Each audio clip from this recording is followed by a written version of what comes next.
actually did a subject where basically we got taught, like, if it looks like it could be a potential conflict, like, there's a photo of you on Facebook having a beer with the judge at a birthday party 3 years ago, and someone could potentially raise that and say, oh, well, you guys are buddies, you could talk about the case, then you've got to step away from the case. Like, that's the general rule. I mean, that's what we got taught as students.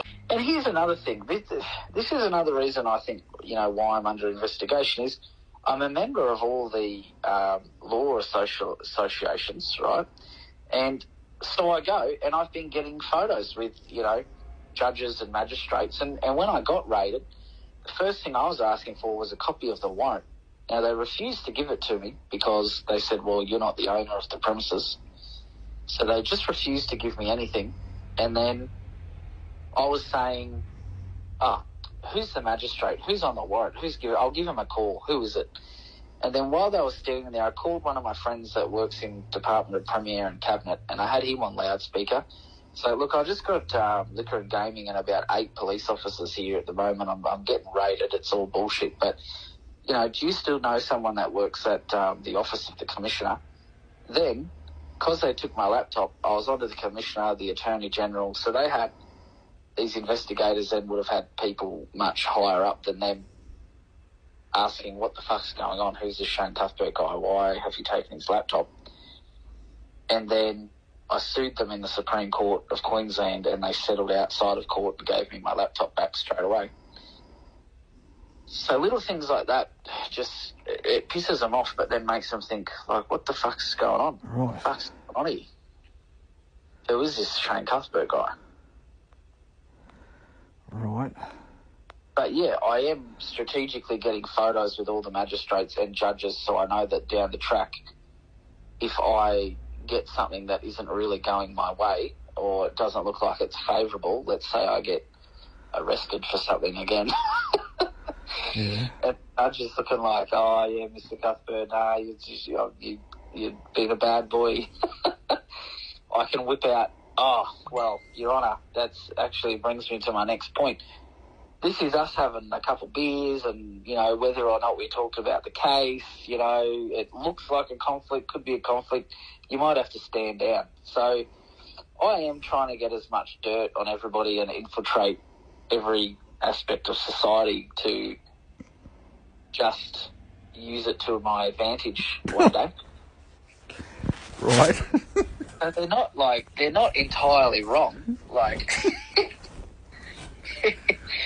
even just the fact, I've been talking to major organised crime, I'd use that to my advantage, because I went to see the major organised crime here locally, who knew nothing about me, and then they would obviously get in contact with Brisbane or, whoever I spoke to, and then relay that. They were having to then relay that to liquor and gaming to be like, oh, hey, so he's got some messages there, he's an informant that he's meant to delete, but he hasn't deleted them, so you're going to see him and you're going to see that he's an informant. You need to keep that stuff top secret. And I'm just using that as another angle of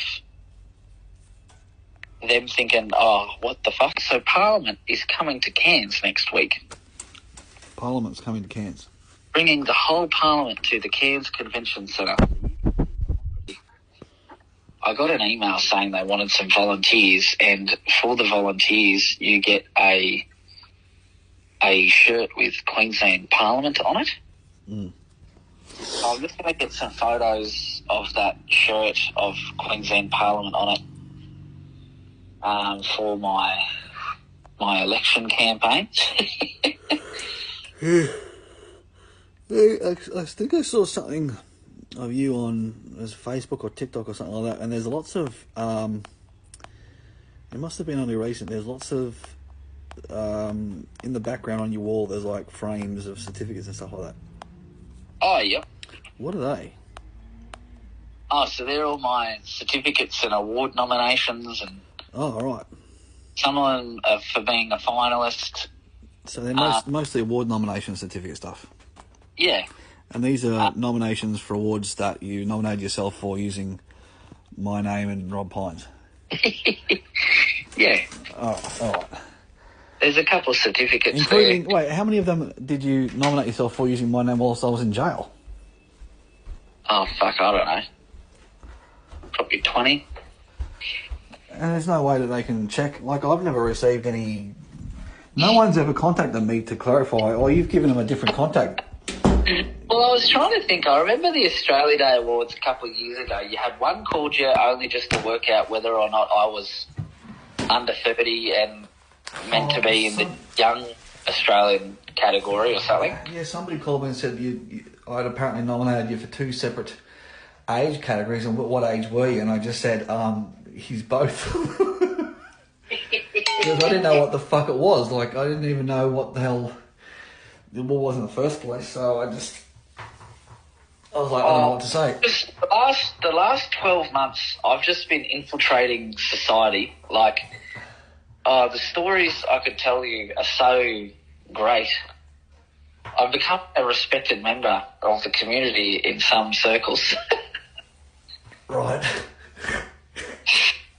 Yeah, I've just been doing some shit. I think that the police fucking hate it. The police? Why? What's their involvement with it? You mean the guys that you were informing to? No, not them, but just general police. You know, they don't like me. I was out in town the other night and I was getting photos with their car that they left unattended. And they come back and one of these cops was trying to be smart to me or something, and I was like, oh, actually, I know how to do your job better than you do, and this is what you do. And he was like, oh, no, mate, I'm a police officer, you don't know anything. And then the senior cop comes over and he's like, oh, look, it's Shane Cuthbert.